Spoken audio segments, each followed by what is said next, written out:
અચ્છા ભાઈ આ હજન છે હજનનું શીર્ષક છે ચાલવા માટે પથિક પંથે પડે તો માર્ગ આખો ચાલવા માટે પથિક પંથે પડે તો માર્ગ આખો ચાલવા માટે અને લોકોના ટોળા એની સાથે આવવા માટે ભાઈ ફરે રસ્તા ઉપર હાજી જુઓ આ છાતી કાઢીને બરાબર ફરે રસ્તા ઉપર હાજી જુઓ આ છાતી કાઢીને ને હજિયાની સામે ઘરમાં એ ધ્રુજવા માંડે કેવું છે બરાબર ફરે રસ્તા ઉપર હાજી જુઓ આ છાતી કાઢીને ને હજિયાની સામે ઘરમાં એ ધ્રુજવા માંડે નકલ કરતા તો માનવમાંથી એ વાનર બની જશે તો માનવમાંથી એ વાનર બની જશે હવે એને કહો કે પોતાની રીતે જીવવા માટે હવે એને કહો કોની નકલ નહીં કરવાની એને કહો કે પોતાની રીતે જીવવા માટે હવે સાંભળજો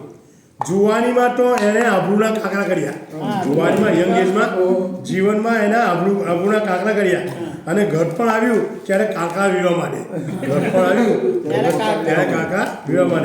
જુવાનીમાં તો એને આબરૂના કાકરા કર્યા ને ઘર પણ આવ્યું ત્યારે કાકા વીરવા માંડે હવે સાંભળજો ખાસ યુકેની નેશનાલિટી લેવી છે હવે કાકાને નેશનાલિટી લેવી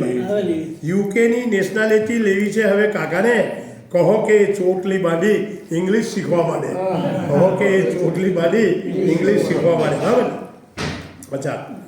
તમે સમજી જજો કે જોઈએ છે એને નવી સાડી નવી સાડી ન જેવી વાતમાં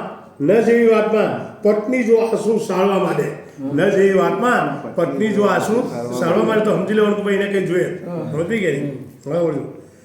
સુણીને શ્રીમતી બોલ્યા કે માથાનો દુખાવો છે શ્રીમતી બોલ્યા કે માથાનો દુખાવો છે હજલ જે સાંભળી તો આખી મહેફિલ દોડવા માંડે હવે આખીરમાં છે કે યુવાનોને વડીલોની નથી પડવા પથિક કંઈ પણ શિખામણ આપે તો ઉઠીને ચાલવા માંડે છોકરાને બે શબ્દો તમે કહો સાંભળી નહીં જાય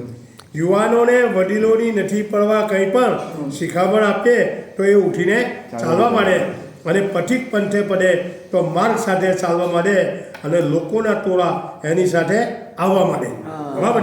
કેવું લાગ્યું બીજું